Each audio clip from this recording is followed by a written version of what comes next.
ZeP152 English version from roads to capacity. The Global South is no longer trying to catch up by building roads alone.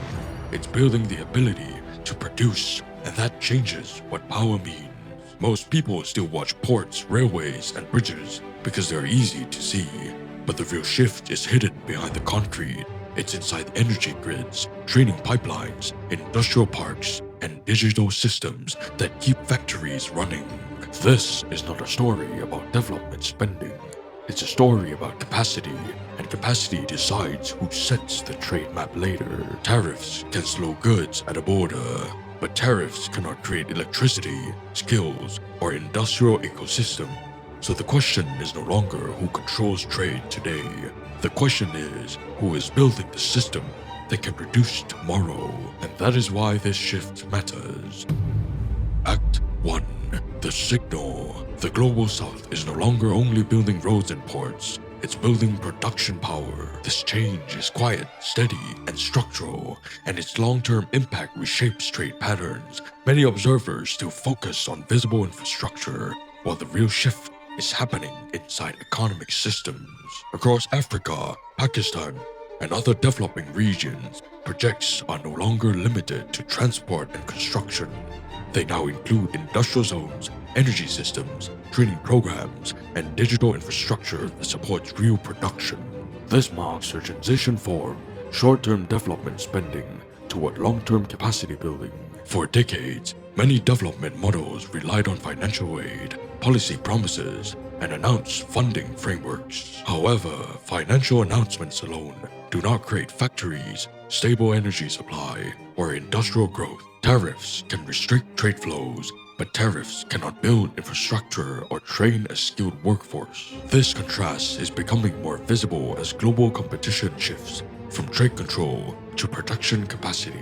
In Africa, investments are increasingly directed toward energy access, logistics networks, and industrial parks. These projects reduce transport costs, improve electricity reliability, and support domestic manufacturing growth. At the same time, cooperation programs now focus on technical education, vocational training, and skill development. This shows development strategy moving beyond construction toward full economic system support.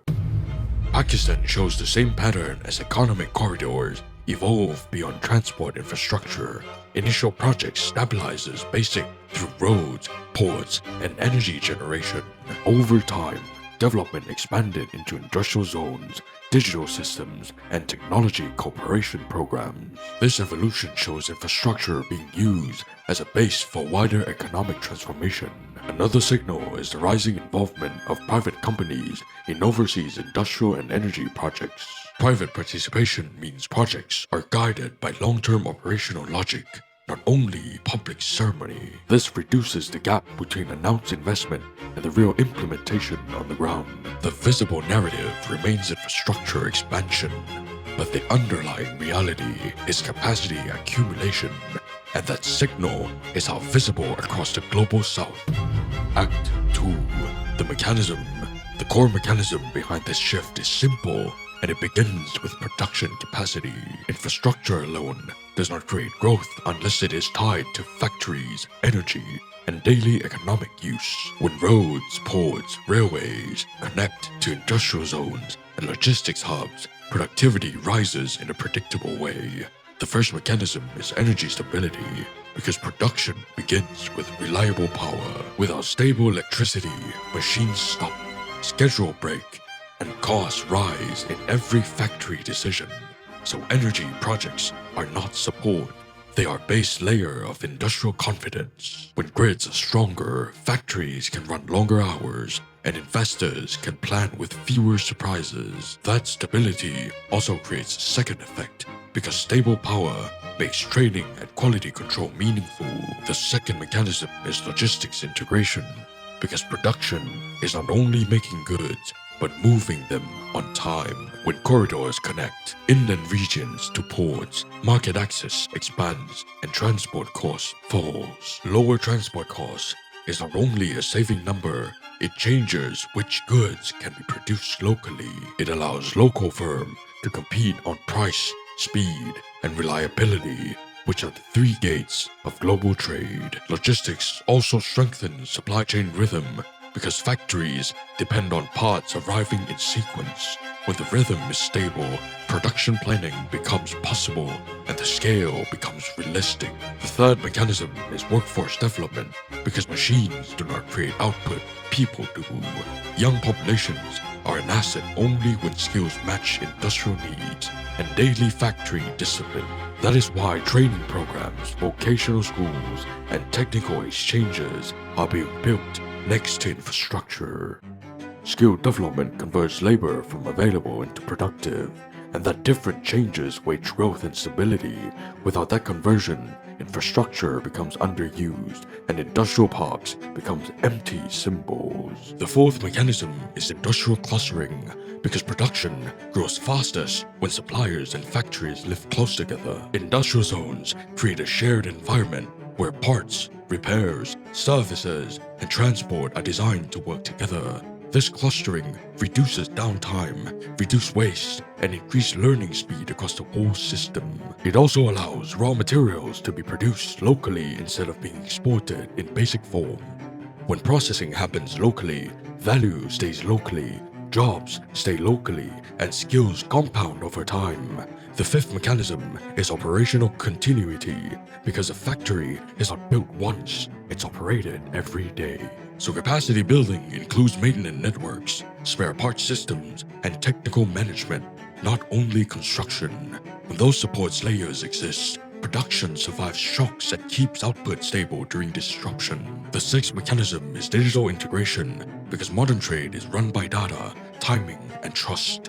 Digital payments, smart logistics, and tracking systems reduce friction and make commercial activity more predictable. When transparency rises, coordination improves, and both local and foreign firms can scale faster. Now compare this with tariff-first strategy, which focuses on restriction rather than system expansion. Tariffs can protect a sector for a season, but they do not build electricity, skills, or logistics. And without those layers, industrial capacity cannot multiply no matter how strong the barrier looks on paper. That's the strategic divide forming right now. One path tries to control trade by slowing others. The other path tries to win trade by building the ability to produce more. And the second path compounds because capacity creates more capacity when it connects as a system. Act 3. The consequence. The consequences of capacity building are gradual, but they reshape the global economic balance over time. When countries improve production ability, they reduce dependence on external supply chains.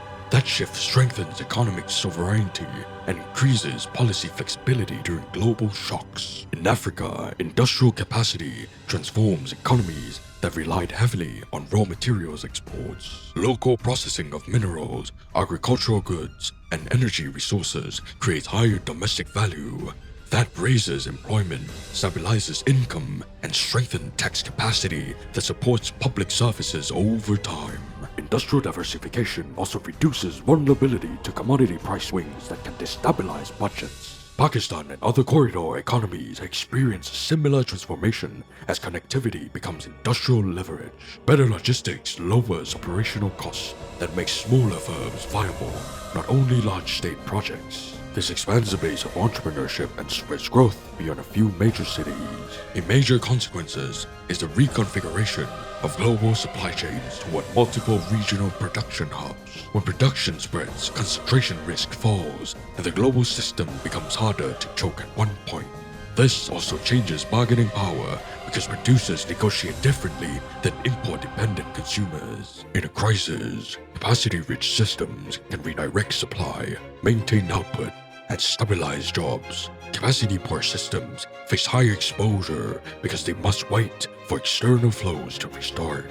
Over time, this creates a new kind of competition between development models. One model prioritizes restriction, tariffs, and barrier controls. The other prioritizes infrastructure linked to industry, skills, and scalable production. Restriction without production growth slows trade but does not create new output. Capacity expansion increases output exportability, and technology learning inside the economy. Another long-term consequence is stronger regional cooperation as markets interconnect through shared systems. Shared corridors and shared energy networks encourage coordination, trade growth, and industrial collaboration. Digital systems accelerate this process through faster transaction and clearer data visibility. Green energy investment also becomes strategic because stable power costs support stable production costs. That stability makes industrial planning easier and makes growth less sensitive to external energy shocks. If capacity building continues, the global south shifts from resource supplier to production partner. If adaptation happens, global growth becomes more distributed and more durable. If adaptation does not happen, structural imbalance deepens and trade tension rises again and again. So the trajectory is decided by one choice: build capacity or only build barriers. The visible story is infrastructure expansion, but the deeper story is production capability accumulation. In the next phase, influence is shaped less by tariffs and more by productive strength. Countries that build energy systems, industrial ecosystems, and skilled labor hold stronger long-term positions. Countries that rely on restriction without capacity expansion hit limits that compound over time. That shift is not sudden, but it's steady, structural, and now visible across the global south. And in the long arc of economic history, systems that build capacity tend to shape the future of global trade. 机会会在倍把握10倍增 translated to opportunities multiply as they are seized, means when a country starts building real capacity, energy, factories, skills, and logistics, each completed step creates new opportunities that did not exist before. Infrastructure leads to production, production leads to exports, and exports leads to stronger economic influence. This reflects the global south shift from building roads to building full production systems. Once capacity begins to grow, investment confidence rises, industrial clusters expand, and skill development accelerates. Each seized opportunity compounds into greater capacity, and greater capacity creates even more strategic options. In contrast, systems that only rely on tariffs or restrictions do not multiply opportunities because they do not expand production capability. By Sun Tzu, The Art of War. So in the context of ZeP152, the quote is not about luck, it's about capacity compounding. The more production power a system builds, the more future opportunities it structurally unlocks. And that is exactly why capacity-first models reshape global trade over time. And this is a Zircon Show. In case we don't see you, good morning, good afternoon, and good night.